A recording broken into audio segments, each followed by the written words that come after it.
नमस्कार दोस्तों, मैं दिव्यांश आप सभी का फिर से स्वागत करता हूं आपके अपने चैनल द एग्जाम्स अड्डा में। उम्मीद करता हूं कि आप सभी लोग सकुशल होंगे। सिलेक्शन एक जिद है और इस जिद को पूरी करने के लिए द एग्जाम्स अड्डा की हिंदी सेशन की क्लास में आप सभी का विशेष स्वागत है। आज हम लोग चर्चा करेंगे सर्वनाम के बारे में। परिभाषा से संबंधित क्वेश्चन तो अब एग्जाम्स में पूछे ही नहीं जाते हैं कि इसकी परिभाषा क्या होती है। फिर भी सर्वनाम को समझने के लिए, पहचानने के लिए, जानने के लिए इसकी परिभाषा को देखेंगे। फिर देखेंगे इसके भेद कितने हैं। और आज शाम 6 बजे वाले सेशन में हम लोग इसके प्रीवियस ईयर क्वेश्चंस भी करेंगे। तो देखो, पहले क्या करना है, इस क्लास को ले लीजिए। ये क्लास बहुत छोटी सी होगी, 10 से 15 मिनट की होगी, जहां पे ज्यादा से ज्यादा चलेगी 20 मिनट की क्लास में हम लोग डिटेल कवर कर लेंगे सर्वनाम होता क्या है, इसके कौन कौन से टॉपिक्स हैं जो आपको पढ़ने चाहिए, साथ में इसकी समझ ले लेंगे और शाम को प्रैक्टिस कर लेंगे। इस प्रैक्टिस के सेशन से ये रहेगा कि इससे संबंधित जो भी क्वेश्चंस एग्जाम में आए थे, आज से पहले के, अभी के और जो भविष्य में आने की संभावनाएं हैं, तो उन सभी का हमारा निचोड़ हो जाएगा और इस तरह सर्वनाम का एक पूरा पोस्टमार्टम हो जाएगा। और फिर इस टॉपिक से संबंधित कोई भी क्वेश्चंस आपके गलत नहीं होंगे, जो आपके सिलेक्शन के क्रम में सही होंगे। चलिए, सिलेक्शन अगर आपका एक जिद है तो सेशन को लाइक करिए या ना करिए, दोस्तों शेयर करिए या ना करिए, सेशन को पूरा देखिएगा और अपने मन के विचारों को एक बार कमेंट जरूर कर दीजिएगा, क्योंकि मैं आपके कमेंट को पढ़ने के लिए लगातार आतुर रहता हूं। तो चलिए सेशन स्टार्ट करते हैं और देखते हैं सर्वनाम है क्या। सबसे पहले देखो, परिभाषा जरूरी नहीं है पर समझना चाहिए कि सर्वनाम क्या होता है। पहले नाम देखो, क्या इसका सर्वनाम सबका नाम होगा। अगर सबका नाम या सभी का नाम का प्रयोग कर रहा हो तो वहां पे सर्वनाम होना चाहिए। अब आप सोचेंगे संज्ञा के बारे में यही पढ़ा था। संज्ञा क्या होती है? सभी का नाम, चाहे व्यक्ति हो, वस्तु हो, स्थान हो, किसी भी का हो, अगर नाम होगा तो संज्ञा कहलाएगी। परंतु जब कभी संज्ञा कई बार आ जाए तो संज्ञा की पुनरावृत्ति को रोकने के लिए सर्वनाम का प्रयोग होता है। फिर से आप कहेंगे बहुत बड़ी लेटर पढ़ रहे हैं क्या, संज्ञा की पुनरावृत्ति, बड़ा टफकल से लग रहा ना। संज्ञा की पुनरावृत्ति को रोकने के लिए जिन शब्दों का प्रयोग किया जाता है, रोकने हेतु जिन भी शब्दों का प्रयोग किया जाता है, जिन शब्दों का प्रयोग किया जाता है, उन्हें सर्वनाम कहते हैं। ये लाइन फालतू नहीं लिखिए, इसको ये लिख लीजिएगा ये परिभाषा रूप में। संज्ञा सर्वनाम की परिभाषा क्या है? संज्ञा की पुनरावृत्ति को रोकने हेतु जिन शब्दों का प्रयोग किया जाता है उन्हें सर्वनाम कहते हैं। अब अर्थ समझते हैं क्या है। संज्ञा की पुनरावृत्ति का मतलब क्या हुआ? आपको एक सेंटेंस देते हैं, उसको पढ़ते हैं। राम सुबह 6 बजे सोकर जागा। राम सुबह 6 बजे सोकर जागा। राम सोकर उठते ही स्कूल गया। राम स्कूल से 2 बजे वापस आया। राम स्कूल से वापस आते ही खेलने लगा। अब ये 4 सेंटेंस हैं और चारों सेंटेंस को जब बार बार पढ़ेंगे तो राम राम राम राम, मतलब जो एक शब्द है उस शब्द की पुनरावृत्ति हो रही। किसी को राम से समस्या हो तो यहाँ पे आप अल्लाह लिख लेना, कुरान लिख लेना, कुछ भी नाम लिख देना, नाम तो नाम है मात्र, ठीक है। जब यही लेटर बार बार आ रहा है तो देखिए ये नाम, चलो यहाँ श्याम कर देते हैं क्योंकि हमें पता तुम लोग अच्छे बच्चे हो। श्याम सुबह 6 बजे जागा। श्याम सुबह जागते स्कूल गया। श्याम 2 बजे वापस आया। श्याम खेलने लगा। अब 4 सेंटेंस में एक ही शब्द की बार बार पुनरावृत्ति हो रही है, तो अब इसको इस तरह से पढ़ेंगे तो बार बार एक शब्द से बोलने से इसका जो ब्यूटिफिकेशन, इसकी जो सुंदरता है, उस सुंदरता को थोड़ा सा क्षय पहुंच रहा है। सुंदरता इतनी अच्छी नहीं उत्सुक हो रही, इतनी अच्छी उग के नहीं आ रही। तो इस सुंदरता को बढ़ाने के लिए राम सुबह 6 बजे सोकर उठा, वह 2 स्कूल गया, स्कूल से वह वापस आया। तो जो वह शब्द का प्रयोग किया, ये वह ने क्या किया, जो संज्ञा रूपी नाम था, इसलिए संज्ञा की पुनरावृत्ति को रोक दिया, संज्ञा की डेफिनेशन को स्टॉप कर दिया, संज्ञा के बार बार रिपीटेशन को रोक दिया। अब इन शब्दों को संज्ञा सर्वनाम पढ़ रहे हैं, कंफर्म हुआ। परिभाषा क्या है? संज्ञा की पुनरावृत्ति को रोकने वाले शब्दों को सर्वनाम कहते हैं। और सर्वनाम को हम लोगों ने डिटेल से देख लिया। सर्वनाम के कुल 6 भेद होते हैं। भेद कितने हैं? 6 भेद। अब यहाँ पे मैं इतना अच्छा लिख नहीं सकता हूँ क्योंकि मेरी राइटिंग बहुत अच्छी है। ऐसे अगर मैं लिखूंगा कि पुरुषवाचक होता है, निश्चयवाचक होता है, तो इससे अच्छा हम लोग चलते हैं नोट्स के सीरीज में जो हैंड रिटन नोट्स मैंने आप लोगों के लिए डेली लिख रहा हूँ, और ये हैंड रिटन नोट्स आप सभी को पीडीएफ फॉर्मेट में मिलेंगे। इसको पीडीएफ फॉर्मेट में कैसे लेंगे, उसके लिए आप पीडीएफ टाइप कर दीजिएगा, कमेंट कर दीजिएगा, या आप अगर आपकी इच्छा हो तो वीडियो को लास्ट तक देखिएगा। अगर फिर भी नहीं समझ में आता तो आपके पास एक नंबर है 9889057003, इस नंबर पर आप व्हाट्सअप कर दीजिएगा। व्हाट्सअप के माध्यम से हमारी टीम आप तक मदद पहुंचा देगी। चलिए अब देखते हैं सर्वनाम के 6 भेद। और एक चीज ध्यान रखो, पुरुषवाचक, निश्चयवाचक, अनिश्चयवाचक, प्रश्नवाचक, संबंधवाचक, निजवाचक, ये हैं 6। इन 6 को देखते हैं अब हमारे नोट सेक्शन में। सबसे पहले देख लो यार, सर्वनाम की शाब्दिक अर्थ क्या हुआ? सबका नाम। संज्ञा की पुनरावृत्ति को रोकने हेतु प्रयुक्त शब्दों को क्या बोलते हैं? सर्वनाम। संज्ञा के स्थान पर प्रयुक्त होने वाले शब्दों को क्या कहते हैं? सर्वनाम। भेद कितने? 6 भेद होते हैं। 6 भेद कौन से? पुरुषवाचक, निश्चयवाचक, अनिश्चयवाचक, प्रश्नवाचक, संबंधवाचक, निजवाचक। पुरुषवाचक सर्वनाम को 3 भागों में बांट दिया गया, उत्तम पुरुष, मध्यम पुरुष और अन्य पुरुष। उत्तम पुरुष क्या है? मैं हमेशा उत्तम रहता हूं, सबसे श्रेष्ठ इंसान इस संसार में अगर कोई उत्पन्न हुआ है तो वो मैं।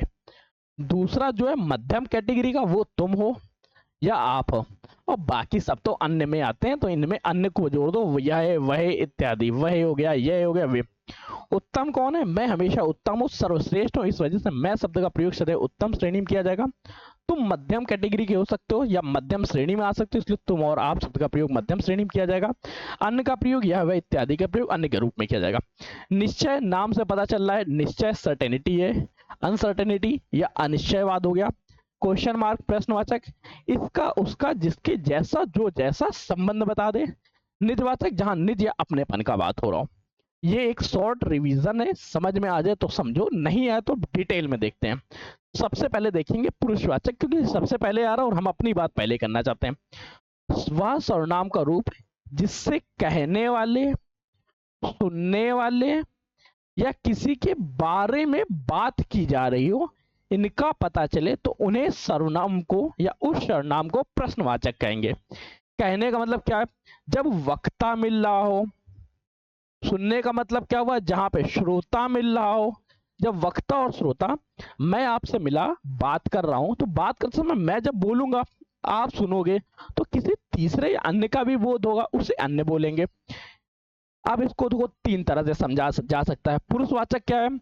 जहां पे किसी व्यक्ति का प्रयोग किया जा रहा है या किसी व्यक्ति की चर्चा की जा रही, तो उसे पुरुषवाचक कहेंगे। जहां कहने या सुनने वालों का बोध हो रहा हो तथा अन्य किसी का बोध हो रहा है या जिसके बारे में बात की जा रही है उसका बोध हो रहा हो, उसे हम लोग कहेंगे सुनने, वहां कहेंगे। तीसरा, वह सर्वनाम का प्रारूप जिसमें श्रोता व वक्ता का प्रयोग होता है, श्रोता व वक्ता का ज्ञान होता है, उसे हम लोग पुरुषवाचक सर्वनाम कहेंगे। एक ही सर्वनाम के 3 रूप, तीनों के 3 डेफिनेशन है, देखी और देखते हुए आगे बढ़ते हैं। एक पॉइंट याद रखो, व्यक्तिवाचक सर्वनाम जो है, जो पुरुषवाचक सर्वनाम या व्यक्तिवाचक संज्ञा, व्यक्तिवाचक संज्ञा के स्थानों पर प्रयोग किए जाने वाले शब्दों को पुरुषवाचक सर्वनाम कहते हैं। ये भी एक पॉइंट हो गया, तो इसको और देख लेते हैं। अब इसके 3 भेद हो गए, अभी पढ़ा था, उत्तम पुरुष, मध्यम पुरुष, अन्य पुरुष। मैं उत्तम हूं, सर्वोत्तम हूं, सबसे अच्छा हूं, इसलिए मैं शब्द का प्रयोग क्या होगा? जब कभी व्यक्ति खुद के बारे में चर्चा कर रहा हो, स्वयं के बारे में चर्चा कर रहा हो, तो वहां पे होगा उत्तम पुरुष। मैं का प्रयोग किस में होगा? होगा उत्तम पुरुष में। इसी के लिए क्या कहते हैं? ये बोल रहे होंगे, अर्थात ये वक्ता के तौर पे। मध्यम पुरुष क्या होता है? आप या तुम, इनका प्रयोग किसके लिए होगा? मध्यम पुरुष के लिए। और ये क्या होता है? ये श्रोता होता है, ये किसी शब्द को या बातचीत को सुन रहे होते हैं। जिसके बारे में चर्चा की जा रही है, ये वह, ये वो, ये सब किस में आएंगे? ये सभी के सभी आएंगे अन्य पुरुष में, इनके विषय में चर्चा की जा रही है। अब पूरी डेफिनेशन के साथ देखते हैं। उत्तम पुरुष क्या है? वह सर्वनाम शब्द है जिसमें कथन को कहने वाले का विरोध होता है, इसे वक्ता भी कहते हैं। साथ में इसमें मैं और हम का प्रयोग हो रहा होता है, मैं, हम, मेरा, हमारा, हमें इत्यादि। मैं विद्यालय जा रहा हूं, मैं दिल्ली पहुंच जाऊंगा, मैं घूमने जाऊंगा, ये इनका प्रयोग होगा उत्तम पुरुष में।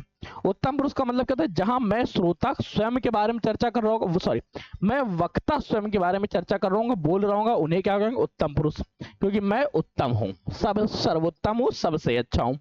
मध्यम पुरुष क्या होता है? मध्यम पुरुष जिससे बात कर रहे होते हैं, जो सुनने वाला पक्ष होता है। ऐसा तो है नहीं कि मैं खुद ही बड़बड़ा रहूंगा, मैं किसी ना किसी से किसी के बिहाफ में चर्चा करूंगा, तो जिससे बात कर रहा हूं उसे मध्यम पुरुष कहलाएंगे।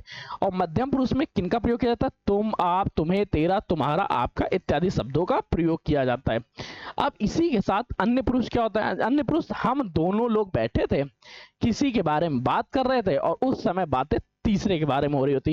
ये जो तीसरा व्यक्ति है इसका प्रयोग अन्य के पुरुष, इसको बोलेंगे अन्य पुरुषवाचक। पुरुषवाचक के तीन भेद हुए। कौन से तीन भेद हुए? पुरुषवाचक के तीन भेद हुए, एक उत्तम पुरुष, एक मध्यम पुरुष, एक अन्य पुरुष। अन्य पुरुष क्या है? वह सर्वनाम शब्द जिससे कथन के कहने या सुनने वाले के अतिरिक्त किसी अन्य का बोध होता है, उसे उत्तम पुरुष, अन्य पुरुष कहते हैं। वह, वे, उसका, इत्यादि, यह, वह इत्यादि। वे बाजार जाएंगे, उन्होंने अपना साथ दिया। जो हमारे सामने प्रत्यक्ष रूप से नहीं होता है उसके लिए आप शब्द का प्रयोग होता है अन्य पुरुष के लिए। गांधी जी हमारे राष्ट्रपिता हैं और आपका जन्म 2 अक्टूबर 1869 को हुआ। पंडित जवाहरलाल नेहरू ने स्वतंत्रता संग्राम में भाग लिया। आपने जिले में रहते हुए भारत की खोज नाम की एक पुस्तक लिखी। जिले नहीं, यहाँ पे जेल होगा पहले तो, ठीक है। क्या होगा? जेल में रहते हुए आपने भारत एक की खोज की थी। ये बुक लिखी गई थी किसके? पंडित जवाहरलाल नेहरू द्वारा। अब निश्चयवाचक सर्वनाम के बारे में चर्चा करते हैं, जिसको दूसरा भेद भी कहते हैं। निश्चयवाचक सर्वनाम क्या है? जहां पे किसी भी चीज की निश्चितता का बोध हो रहा हो। हिंदी में निश्चितता नहीं कंफर्म हो रहा तो सर्टेनिटी का बोध हो रहा हो। सर्टेनिटी के चक्कर में क्या, जब किसी चीज के पास में रखी होगी तो उसे निकटवर्ती संज्ञा यह और वे का प्रयोग होगा। दूर में होगी तो वह और वे का प्रयोग होगा। जैसे यह मेरा पेन है शब्द को पढ़ोगे तो कलम पे एक अथॉरिटी समझ गए ना? अथॉरिटी दिखाई जा रही है कि कलम का संबंध किससे? मुझसे है, इसलिए इसका प्रयोग होगा किसमें? इसका प्रयोग हो रहा होगा यहाँ पे कलम के रूप में। ये मेरे पिताजी हैं, पिताजी पे मेरी अथॉरिटी है कि यही मेरे पिताजी हैं। वह पंखा है, वे कुर्सियां हैं, केवल वही तुम्हारी मदद कर सकता है। वही अगर पुरुषवाचक सर्वनाम की चर्चा करें तो पुरुषवाचक सर्वनाम और अन्य पुरुषवाचक सर्वनाम में थोड़ा सा डिफरेंस होता है, इसको समझना। और ये बड़ा प्यारा सा डिफरेंस है। कैसे? यह मेरा मित्र है, वह मुंबई में रहता है। यह जो मेरा मित्र है वह मुंबई में रहता है। अब ध्यान से देखो, जब कभी भी किसी व्यक्ति का प्रयोग राम यहाँ पे हो रहा है तो देखो बिहाफ समझो। अगर सजीव के श्रेणी में बोध हो रहा है तब वहां पे लगाएंगे अन्य पुरुषवाचक सर्वनाम। अन्य वह का प्रयोग किसमें किया गया? राम के लिए किया गया, इसलिए यहां पे होगा क्या? अन्य पुरुषवाचक। वहीं अगर यह मेरा मोबाइल है, वह राम का मोबाइल है, यहाँ पे जो वह और यह का प्रयोग किया गया ये मोबाइल के लिए किया गया है। मोबाइल एक निर्जीव चीज है, निर्जीव वस्तु है, इस वजह से यहाँ हम लोग निश्चयवाचक सर्वनाम लगाएंगे। ये ध्यान रखना। निश्चयवाचक सर्वनाम क्या है? सदैव निर्जीव वस्तुओं के लिए प्रयोग किया जा रहा है, सजीव वस्तुओं के लिए इसका प्रयोग नहीं किया जाता है, सजीव व्यक्तियों के लिए इसका प्रयोग नहीं किया जाता है। अनिश्चयवाचक की चर्चा करें तो अनिश्चयवाचक थर्ड प्रारूप हुआ। इसमें क्या है? वह सर्वनाम शब्द जिससे संज्ञा की निश्चितता का बोध नहीं होता, सर्टेनिटी का बोध नहीं होता, उसे अनिश्चयवाचक सर्वनाम कहते हैं। वस्तु विशेषकर कुछ वस्तुओं के लिए या कोई प्राणी के लिए। अनिश्चितता का बोध जो है वो सजीव और निर्जीव दोनों में होगा। जब सजीव के प्रारूप में हो रहा होगा, सजीव के लिए हो रहा होगा तो कोई का प्रयोग किया जाएगा, अगर निर्जीव के लिए हो रहा होगा तो कुछ का प्रयोग किया जाएगा। मुख्य तौर पर इसमें कोई और कुछ और कोई देखने को मिलता है। जैसे दूध में कुछ पड़ा है, क्या पड़ा है ये आपको कंफर्म करना है। कमरे में कोई रो रहा है, मुझे आकाश में कुछ दिखाई दे रहा है। आप लोग कुछ तो परपंच कर रहे हैं, आप लोग कुछ तो परपंच, कुछ तो परपंच या कुछ तो पंचायत कर रहे हैं। चलो आप सभी लोग पंचायत में जॉब करनी ना, कुछ लोग पंचायत कर रहे हैं। संबंधवाचक सर्वनाम की चर्चा करें। संबंधवाचक का मतलब क्या है? दो शब्दों का या दो वाक्यों का आपस में संबंध दिखाया जाता है, एक दूसरे से जोड़ा जाता है या संबंध प्रदर्शित किया जाता है, वहां संबंधवाचक सर्वनाम होता है। जो, सो, जैसा, वैसा, जो, यह, जिसकी, उसकी, जिसने, जिसने, जैसे, तैसे। जो सोता है सुख होता है, जैसी करनी वैसी भरनी, जो आएगा वह जाएगा, जिसकी लाठी उसकी भैंस। पहले शब्द का दूसरे शब्द से, पहले वाक्य का दूसरे वाक्य से, या पहले सेंटेंस का दूसरे सेंटेंस से, सेंटेंस को वाक्य बोलते हैं ना, संबंध दिखाया जाए तो उन्हें क्या बोलेंगे? उन्हें संबंधवाचक सर्वनाम कहेंगे। दो शब्दों या दो वाक्यों को आपस में जोड़ता है, ना पहला शब्द पूर्ण होता है ना दूसरा शब्द पूर्ण होता है, परंतु इसके मिलन से पूर्ण हो जाता है। इस अवस्था में संबंधवाचक सर्वनाम होता है। प्रश्नवाचक की चर्चा करें तो प्रश्नवाचक का मतलब क्या होता है? जहां पे प्रश्न का बोध हो रहा हो, कोई चीज पूछी जा रही हो तो वहां प्रश्नवाचक सर्वनाम होगा। कहाँ, कौन, क्यों इत्यादि ये इस बारे में मैं बिल्कुल नहीं बताऊंगा। आपने सब्सक्राइब क्यों नहीं किया, आपने दोस्तों को शेयर क्यों नहीं किया, आप कम से कम 11 लोगों को शेयर करिए। निजवाचक की चर्चा करें, जहां पे अपनेपन का बोध हो या अपनत्व का बोध होता है वहां पे निजवाचक होता है। जैसे हम अपना चित्र स्वयं बनाएंगे, छात्र स्वतः ही गृह कार्य करेंगे, राधा खुद खाना पकाती है, सीता अपने आप घर चली जाएगी, मैं यह काम स्वयं कर लूंगा। जहां पे स्वयं या निश्चित या अपनेपन का बोध हो या अपनत्व का बोध हो वहां किसका, वहां निजवाचक सर्वनाम का प्रयोग होता है या वहां पे निजवाचक सर्वनाम उपस्थित होता है। फिर देखते हैं पुरुषवाचक सर्वनाम में। देखो अभी तक हम लोगों ने एक ओवरव्यू संरचना करते हैं। पुरुषवाचक सर्वनाम में व्यक्ति का बोध हो रहा होगा, श्रोता और वक्ता का बोध हो रहा होगा, बोलने वाले सुनने वाले का बोध हो रहा होगा।